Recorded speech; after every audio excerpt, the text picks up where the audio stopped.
പരിശുദ്ധ പരമദിവ്യകാരുണ്യത്തിന് നേരവും ആരാധനയും സ്തുതിയും പുകഴ്ചയും ഉണ്ടായിരിക്കട്ടെ. അനന്ത കാരുണ്യത്തിന് ഉറവിടമായ കർത്താവെ, ഞാൻ അങ്ങയെ സ്തുതിക്കുന്നു, ആരാധിക്കുന്നു. മാത്രപ്രതി അങ്ങേക്ക് നന്ദി പറയും.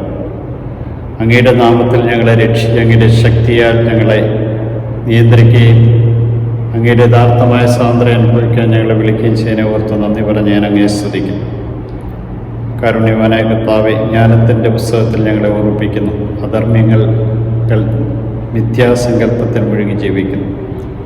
ജീവിതം ഹർഷവും ദുഃഖകരവുമാണെന്നും മരണത്തിന് പ്രതിവിധിയില്ല, പാതാളത്തിൽ നിന്ന് ആരും മടങ്ങുമെന്ന അറിവില്ല, നീതിമാനെ പതിയിരുന്ന് ആക്രമിക്കാമെന്ന്, അവനെ ലജ്ജാകരമായ വർണ്ണത്തിന് വിധിക്കാമെന്നും പലപ്പോഴും പറഞ്ഞുകൊണ്ട് ജീവിക്കുന്നവരെക്കുറിച്ചങ്ങ് ഞങ്ങളെ ഓർമ്മിപ്പിക്കുന്നു.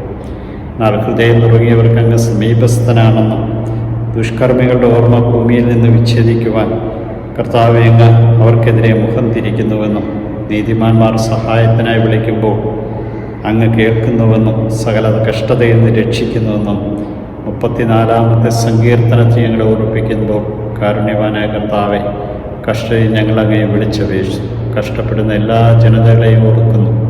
മോശ കൊട്ടാരത്തിൽ നൈമിഷിക സുഖങ്ങളേക്കാൾ കഷ്ടപ്പെടുന്നവരുടെ കൂട്ടത്തിൽ ചേരുവാൻ ആഗ്രഹിച്ചുവെന്ന എബ്രായക്കാർക്ക് എഴുതിയ ലേഖനത്തെ ഞങ്ങൾ വായിക്കുമ്പോൾ ഞങ്ങൾ ഓരോരുത്തരും ഞങ്ങളുടെ കഷ്ടതകളെ അങ്ങേക്ക് സമർപ്പിക്കുവാനും രക്ഷയുടെ നിറവിലേക്ക് ഞങ്ങളെ വിളിച്ചുകൊണ്ട് ഞങ്ങൾക്കായി ഹൃദയം തുറങ്ങുന്ന അങ്ങയുടെ തിരുമുമ്പിൽ സമ്പൂർണ്ണമായിട്ടും സമർപ്പിക്കുവാനും കൃപ നൽകി അനുഗ്രഹിക്കണമേ. കർത്താവെ, അങ്ങയുടെ കൃപയും അനുഗ്രഹവും ഞങ്ങളുടെ മേൽച്ചൊല്ലി ഞങ്ങളെ ഓരോരുത്തരെയും വിശുദ്ധീകരിക്കണമേ. അങ്ങേ ഞങ്ങളെ ഓരോരുത്തരെയും ഇന്ന് ഓർമ്മിപ്പിക്കുന്നു. അങ്ങയെ ബന്ധിക്കുവാൻ പലരും പരിശ്രമിച്ചു. യഹൂദർ അങ്ങയെ പതിയിരുന്ന് ആക്രമിക്കുവാനും മലയിൽ നിന്ന് തള്ളിയിടുവാനുമൊക്കെ പരിശ്രമിച്ചു. അവർക്കെതിരാണ് അങ്ങെന്ന് പലപ്പോഴും അവർ പറഞ്ഞു വരുത്തുകയും അങ്ങയെ ബന്ധിച്ചുകൊണ്ട് അങ്ങയെ ഇല്ലാതാക്കുവാൻ ശ്രമിച്ചു. എന്നാൽ അങ്ങയുടെ സമയം അതുവരെയും ആകിട്ടില്ലാത്തത് കൊണ്ട് അങ്ങ് അവിടെ നിന്ന് അവരുടെ മുമ്പിലൂടെ കടന്നു പോകും.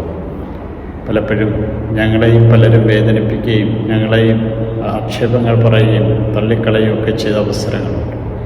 ആ പൂർണ്ണ ഹൃദയത്തോടെ അങ്ങയുടെ തിരുമുമ്പിൽ, അങ്ങയുടെ പീഡയ്ക്ക് മുമ്പിൽ ഞങ്ങളുടേതൊന്നുമല്ല എന്ന് മനസ്സിലാക്കിക്കൊണ്ട് ജീവിക്കുവാൻ തക്കവിധം ഞങ്ങളെ ഓരോരുത്തരെയും ഇന്ന് വിളിക്കുന്നതിനെ ഓർത്ത് നന്ദി പറഞ്ഞുകൊണ്ട് സ്തുതിക്കുന്നു, ആരാധിക്കുന്നു. മാത്രം ഏതെങ്കിലും കാരണവശാൽ ഞങ്ങൾ ഓരോരുത്തരും അങ്ങയുടെ കൃപയിൽ നിന്ന് മാറിപ്പോയ അവസരങ്ങളെ ഓർത്ത് പശ്ചാത്തപിക്കുവാൻ, എൻ്റെ കൃപകളാൽ ജീവിക്കുവാൻ ഞങ്ങളെ അനുഗ്രഹിക്കണം. ഈശോയെ നന്ദി, ഈശോയെ സ്തുതി, ഈശോയെ ആരാധന.